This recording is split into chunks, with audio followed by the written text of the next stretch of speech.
वफा न्यूज, रहे खबरों से बाखबर। जी बिल्कुल, मैं आपको बताऊं कि मुल्क भर की तरह शहर कायद में भी शब बारात के मौके पे खुसूसी इंतजाम किए गए हैं। इस वक्त हम मौजूद हैं एशिया की सबसे बड़ी मार्केट ट्रिनिटी पे, जहाँ पे जो है फूलों की मार्केट कहलाती है। यहाँ पे शहर भर से जो है लोग आके यहाँ से फूलों की ख़रीदारी करते हैं। बड़ी तादाद में शहरी यहाँ पे आके फूल लेके जाते हैं और इसी तरीके से यहाँ पे स्टॉल सजाए जाते हैं। मेरे कैमरामैन आपको दिखाएंगे कि स्टॉल सज चुके हैं, ख़रीदार भी आ रहे हैं और बड़ी तादाद में ख़रीदार आके जो है यहाँ से ख़रीदारी कर रहे हैं। आप देख रहे हैं हर स्टॉल के ऊपर जो है रश लगा हुआ है। शहरी बड़ी तादाद में यहाँ पर मौजूद हैं। और इंतज़ामात के हवाले से बात कर ली जाए तो इंतज़ामिया की जानिब से जो है कब्रिस्तान और उसके अतराफ़ में जो है लाइटिंग का भी इंतज़ाम किया गया है। इसी तरीके से सीवरेज बोर्ड के अमले ने जो है पानी की निकासी के जो मसाइल थे उसको भी हल किया है। और इसी तरीके से बात कर ली जाए सिक्योरिटी के हवाले से IG सिंध और DG रेंजर्स की खुसूसी हिदायत के ऊपर जो है इंतज़ाम किए गए। खुसूसी तौर पे जो है पुलिस और रेंजर्स के गश्त बढ़ चुका है। हर जगह पे पुलिस और रेंजर्स को भी तैनात किया गया है। इबादत के हवाले से बात की जाए तो इबादत के लिए जो मस्जिद और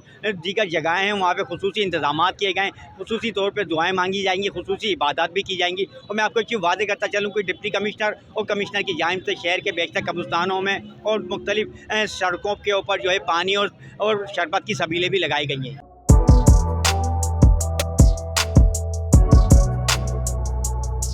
इस पर लाइक और सब्सक्राइब तो बनता है। Thank you.